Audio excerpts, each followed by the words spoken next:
al doctor Pablo Molina de Arteano, que es doctorado en Ciencias Sociales, tiene una amplia experiencia en el estudio de las desigualdades sociales y digitales. Se me oye con eco, tienes de momento que quitar tu audio, Pablo. Sí. Vale. Así como en el análisis de políticas educativas. Actualmente dirige el Observatorio de Datos sobre procesos de automatización y estrategia de recapacitación laboral en el Instituto de Investigaciones Gino Germani, y en el ámbito de la investigación social ha liderado diversos proyectos relacionados con la economía digital y la brecha de género digital, además de encabezar estudios sobre el trabajo forzado en Argentina. En cuanto a su labor docente y académica, es profesor en la Universidad de Buenos Aires y en la Universidad de Mar del Plata. Ha publicado numerosos libros y artículos sobre las desigualdades digitales y su impacto en la educación y el empleo. Y actualmente es profesor titular de estudios sociodemográficos en la Facultad de Ciencias Sociales desde 2013, en la Universidad de Buenos Aires y en la Universidad de Mar del Plata, también titular de metodología cuantitativa. Y bueno, pues es un placer tenerte aquí. Hemos tenido ocasión de charlar en alguna ocasión y corto se nos ha hecho, pero creo que vamos a poder establecer algún tipo de colaboración y para nosotros es un placer tenerte aquí, Pablo. Y nada, pues el escenario es tuyo y comenzamos cuando quieras. Tienes a mano tu presentación, tienes todo. Necesitas que, bueno, digo yo el título. El título es Tipologías de experiencias de bienestar en Latinoamérica, un análisis comparativo 2000-2019. Muchas gracias. Cierro mi micro ya. Bueno, muchas gracias a todos por la presencia. Disculpen, yo me he liado para llegar, pero bueno, ahí creo que te hace eco el tuyo, ¿no? Yo lo estoy intentando. Bien, bueno, voy a contarles un poco digamos, cómo llegamos a este trabajo que tiene mucho que ver también con la estancia, porque cuando yo participé de de una reunión en CASI, en Calabria, sobre políticas públicas, realmente debo confesar que quedé maravillado con el trabajo de Olga sobre estados de bienestar y el impacto que habían tenido las ayudas económicas y las políticas de la Unión Europea. Ya gentilmente me lo ha pasado, lo he estudiado y bueno, dije, me gustaría mucho tratar de ver si es posible replicar esto con América Latina, un tema que yo vengo trabajando ya me verán oído varias veces, tanto acá como en el RC55. Así que en realidad mi idea de hoy era pensada en otro sentido, que era tratar de aproximarme a lo que había propuesto Olga desde la disponibilidad de los datos. Entonces es un poco, me parece, antes de empezar con lo que todos conocemos, el marco teórico y la revisión de la literatura, hablar un poco de la cocina de esta investigación, porque también tienen que ver con esto, lo que son, para contar un poco lo que son las estancias de investigación, ¿no? Es decir, Olga me contaba cómo ella podía discriminar el ingreso después de los impuestos, algo que en Argentina y en muchos países de Latinoamérica es ciencia ficción. O sea, ya bastante que tenemos el ingreso declarado del hogar y con eso nos podemos dar por conformes. Así que se veía muy difícil poder replicarlo tal cual estaba.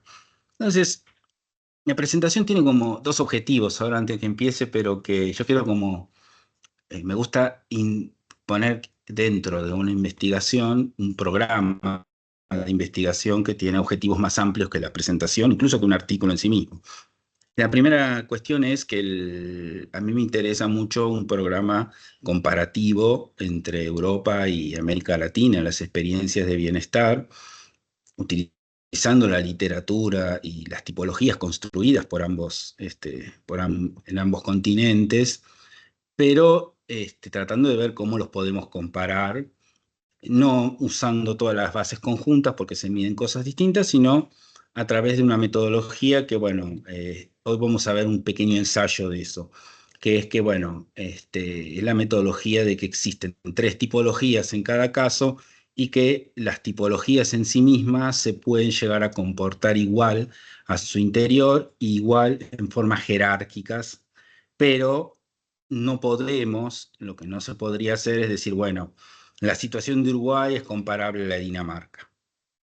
Pero, sin embargo, la distancia que puede ocupar los países nórdicos con respecto al resto del continente europeo es posible de reproducir entre esto con respecto a lo que ocurre con algunas, con lo que yo llamo el sur fuerte de de los estados de bienestar, de los modelos de bienestar en América Latina. Así que ese es uno, y el segundo fue tratar un poco de aproximarme a la tarea que hizo Olga desde una metodología que está propuesta por CEPAL y que a mí me pareció muy interesante, sobre todo porque quiero ver cómo le va a los grupos vulnerables, inclusive dentro mirando bien adentro al que sería el grupo social. Así que sin más, vamos con la presentación.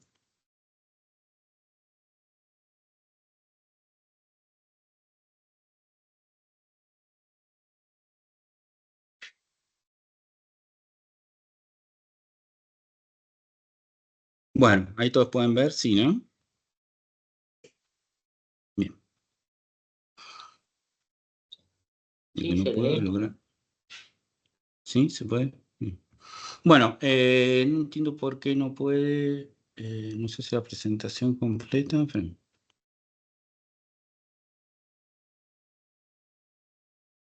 Ahí está. Bien,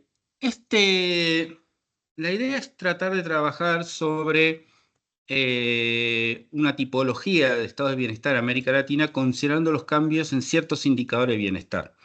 Este ejercicio, que tiene antecedentes, parte de considerar los aportes de los estudios anteriores, no solo propios, sino las coordenadas propuestas por Filgueiras y por Martínez Franzoni. ¿Por qué detenerme en ellos dos? Porque son precisamente quienes establecen el diálogo conceptual con Spin-Anderson. Filgueiras tratando de decir, bueno, nosotros no podemos replicar los modelos como están, sino que podemos hablar de algunos niveles de cobertura universal o estratificado, propone Filgueiras, lo cual le lleva a construir una tipología de 3. Y Martínez Franzoni resalta el lugar de la familia, ¿no? Digamos, pero bueno, ya empieza por ese lado, por la familiarización, y luego va incorporándole elementos más de género más fuertes. Lo que hacemos es tomar un conjunto de variables posiblemente correlacionadas en un conjunto de nuevas variables llamadas componentes principales. Cada componente principal es una combinación lineal de variables originales.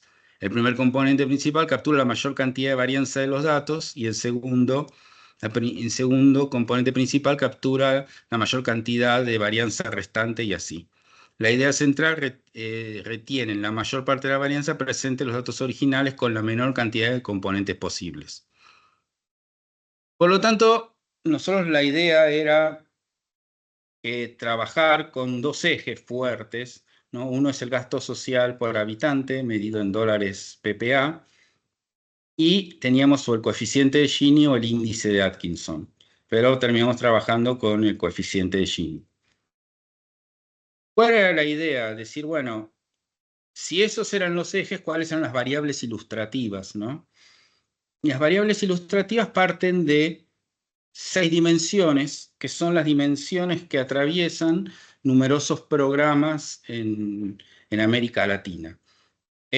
Todos estos componentes, hay que decirlo, tienen su correlato en programas y planes, algunos de mayor continuidad, otros más interrumpidos, pero bueno, para no hacer interminable, tendría que avanzar un montón sobre cada uno de ellos. El único componente que, digo, me pareció interesante, me pareció complicado y tuve que sacrificarlo, fue el de población originaria, porque no había suficientes datos de suficientes programas, sobre todo en Argentina, por ejemplo, en Uruguay, que a mí me permitieran. Entonces, estos son los que están en todos lados. El rol del trabajo y la protección del trabajo registrado. la equidad de género. En variables demográficas, efectivamente, bueno, la preocupación por el crecimiento del mayor envejecimiento, pero bueno, lo que le llaman la crisis de los sistemas contributivos, la pobreza por ingresos, las variables de educación y la variable estructura urbana.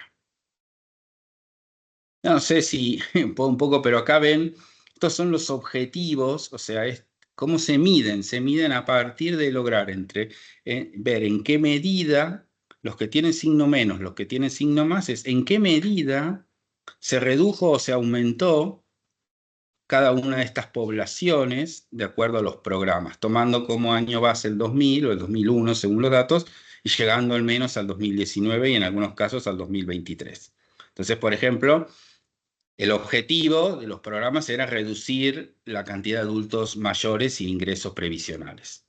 Por ejemplo, eso se logró mediante, algunos se hicieron moratorias, otros decretaron formas de jubilación universal, programas, o sea, va variando en un país, pero el objetivo en todos era que hubiera más adultos con ingresos previsionales, ¿no? Bueno, reducción del embarazo adolescente, reducción de hogares con jefatura femenina en el primer quintil, por considerarlo doblemente vulnerable, reducir la tasa de dependencia de menores, ver qué pasa, aumentar la de adultos mayores, en fin. Cada uno de estos indicados, estos se tienen que leer sobre la base de los objetivos que se trataban de generar con cada una de estas políticas, ¿no? Insisto, algunas, por ejemplo, más focalizadas y otras más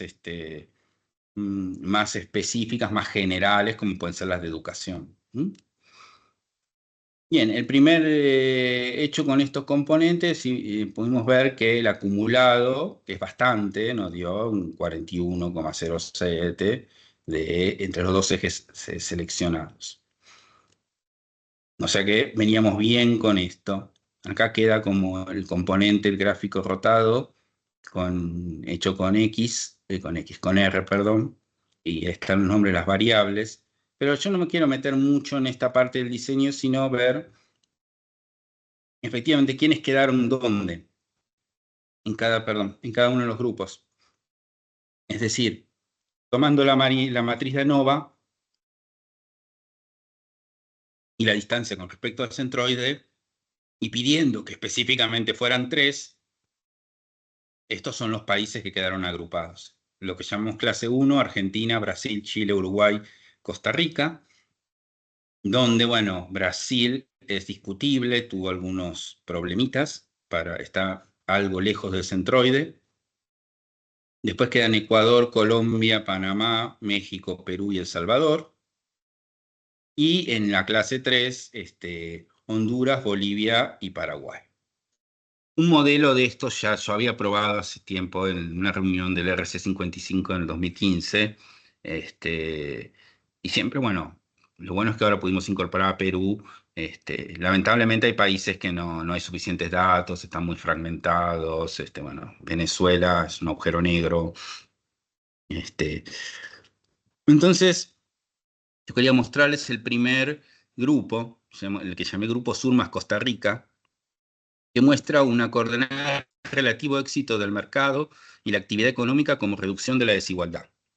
En este sentido, el índice el índice que agrupa aquí muestra que el mayor gasto social por habitante tiende a exacerbar las diferencias entre los grupos de menores ingresos, en un contexto donde los niveles de bienestar son comparativamente altos.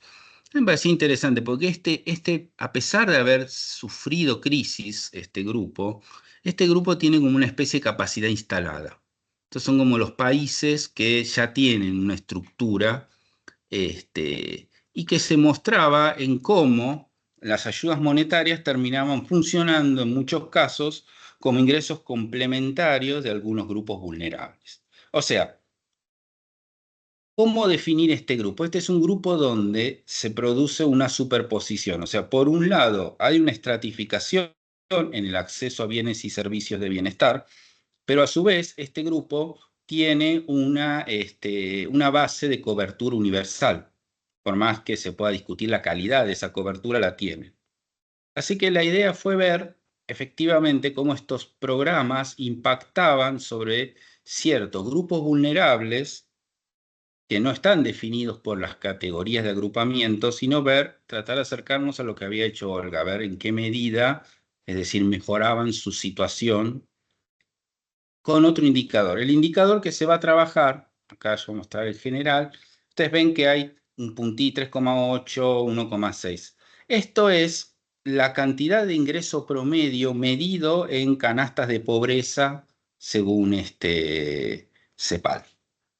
O sea, que lo que por ejemplo podemos decir de Chile es que el ingreso urbano eran casi 4 canastas, el promedio eran casi 4 canastas de pobreza, y luego crece hasta el promedio 5,5. Esto quiere decir que hay una mejoría, porque lo que quiere decir es que están más lejos del umbral de pobreza, como el promedio se encuentra más lejos del umbral de pobreza.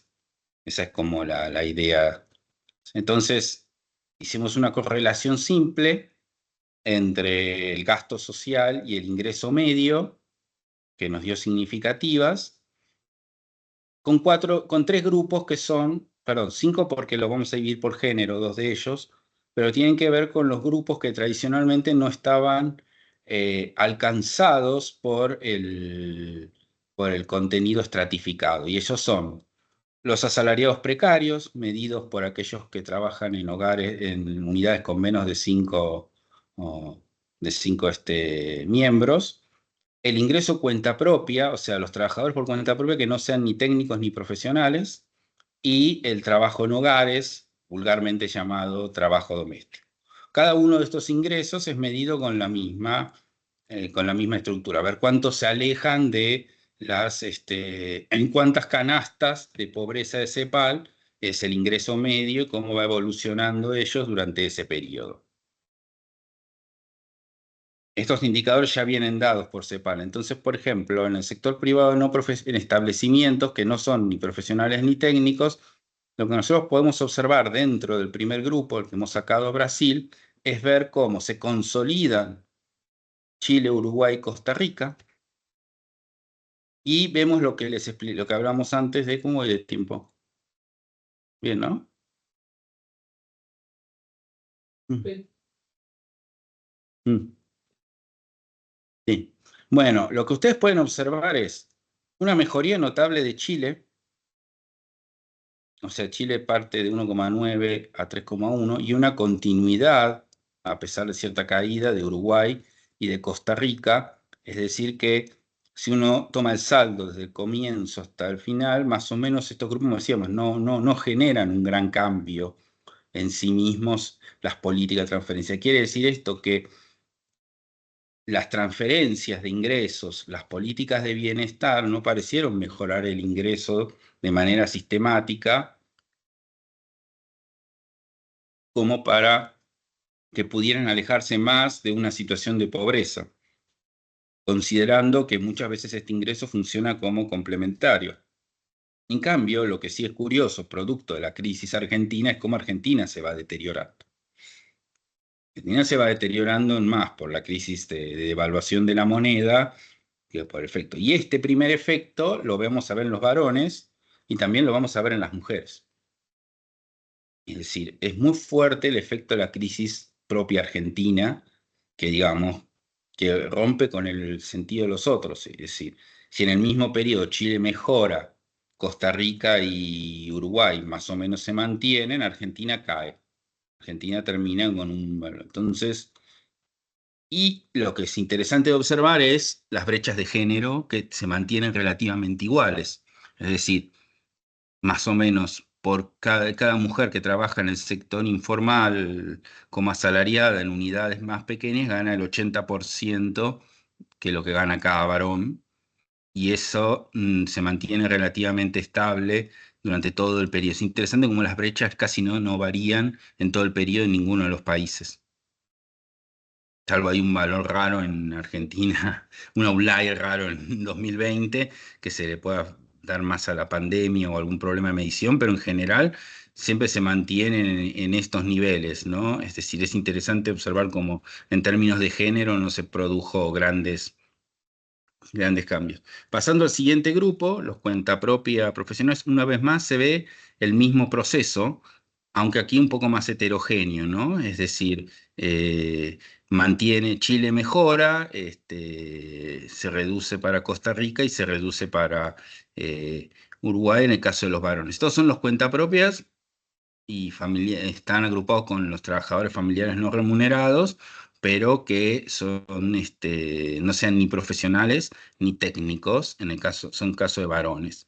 Y finalmente las mujeres, lo que uno puede observar es, perdón, las mujeres, lo que uno puede observar es nuevamente la misma caída en Argentina, que nos explica un poco Milei esto también, ¿no?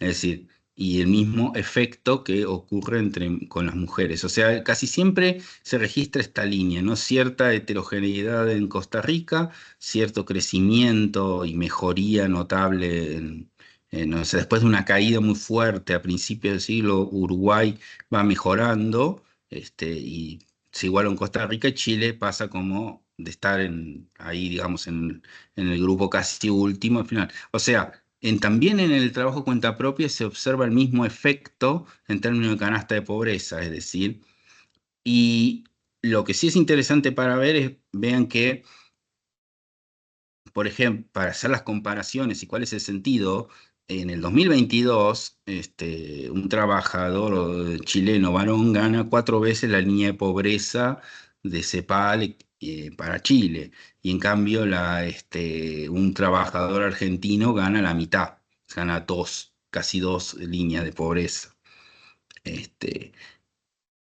Ahora, acá sí son más fuertes las brechas, también se siguen manteniendo las brechas de género. O sea, las políticas para estos grupos no han tenido una diferencia sustancial. Es decir, en general, y aquí son mucho más marcadas entre los trabajadores cuenta propia que entre los trabajadores asalariados, ¿sí? Acá ya en promedio ese 50 o 60% que gana una mujer con respecto al salario medido en línea de pobreza de los varones.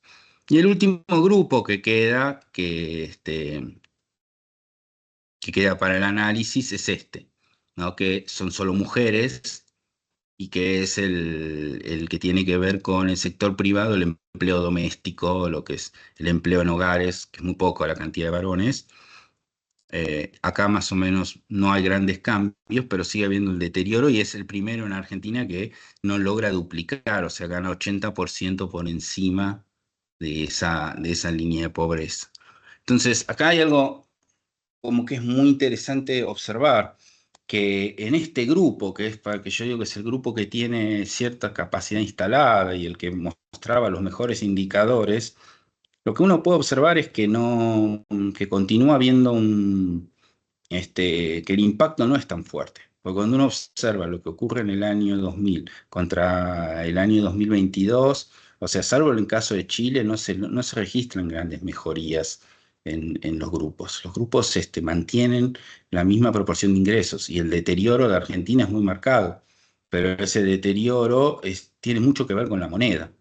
O sea, con el efecto de evaluación de la moneda, depreciación, que los ingresos se han caído fuerte. Entonces, es interesante observar cómo acá la capacidad instalada no pareció generar una ventaja a priori para el grupo a la hora de recibir digamos, de recibir las ayudas.